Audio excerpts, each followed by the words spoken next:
नमस्कार, आप देख रहे हैं नेक्स्ट 9 न्यूज। मैं हूं आपके साथ दीपक गुप्ता। जानकारी देते चलो कि मायावती का इस बार कड़ा रुख अख्तियार करती नजर आई थी। नगर निकाय चुनाव को लेकर उन्होंने खुद ही मोर्चा संभाला मायावती ने, और अपने तमाम जो जिला अध्यक्ष हैं, प्रदेश अध्यक्ष हैं, सभी की नियुक्तियां वो खुद करती नजर आ रहे हैं। उनको लेकर तमाम फैसले कर रही हैं, क्योंकि बहुत हो गया, बहुत पार्टी डाउन चली गई। इससे ज्यादा पार्टी को नहीं गिरने देंगी मायावती, ये ठान चुकी हैं। दिल्ली की राजनीति की ओर गई, तमाम राजनीति की ओर रुख करा, लेकिन फायदा उन्हें कुछ मिलता नजर नहीं आया। नगर निकाय चुनाव तारीख टलने को लेकर जो जानकारी सामने आई, आपको बता दें कि उत्तर प्रदेश में अब नगर निकाय चुनाव 3 महीने बाद ही हो पाएंगे। सुप्रीम कोर्ट ने यूपी सरकार की याचिका पर सुनवाई करते हुए इलाहाबाद हाई कोर्ट के उस फैसले पर रोक लगा दी, जिसमें कहा गया था कि यूपी में जल्द से जल्द निकाय चुनाव कराए जाए। सुप्रीम कोर्ट के आज के आदेश से, जो कल आदेश सामने आया था, उससे साफ हो गया था कि अब चुनाव ओबीसी कमीशन की रिपोर्ट आने के बाद ही होगा, और ये 3 महीने तक ये मामला आगे जा सकता है। और किसी ने कहा था कि एग्जाम भी आ रहे हैं, इस वजह से भी देरी हो सकती है।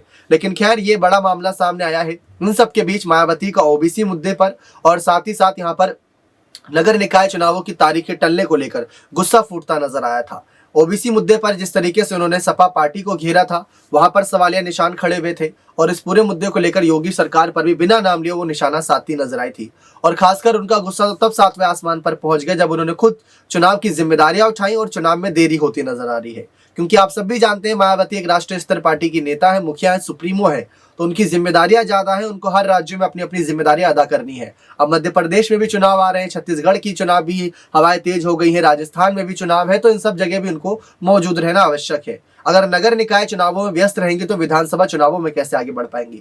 इसी वजह से उनका गुस्सा 7वें आसमान पर जरूर होगा कि कहीं ना कहीं चुनाव में देरी हो रही है, और इससे नुकसान पार्टियों को होगा, और पार्टी को नुकसान होगा तो कहीं ना कहीं मायावती को सीधे तौर पर नुकसान पहुंचता नजर आएगा। ना सिर्फ मायावती बल्कि अखिलेश यादव भी चाहते हैं कि जल्द से जल्द चुनाव कराया जाए। उन्होंने तो ये तक कह दिया था कि योगी सरकार जानबूझकर, यानी कि बीजेपी सरकार जानबूझकर चुनाव में देरी करा रही है, क्योंकि मैनपुरी और खतौली में हमारी जीत देखकर वो डर चुकी है, और वो नहीं चाहती कि इस बार सपा बाजी मार जाए नगर निकाय चुनाव में।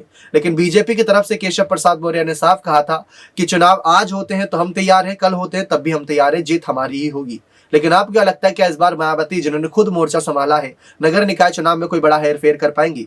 क्या सचमुच भारतीय जनता पार्टी यानी योगी सरकार जानबूझकर चुनावों में देरी करा रही है, या कोर्ट के फैसले सरकारी कानूनों के आदेश के तहत चल रहे हैं? तो अपनी राय कमेंट सेक्शन में जरूर रखिएगा। बहुत बहुत धन्यवाद।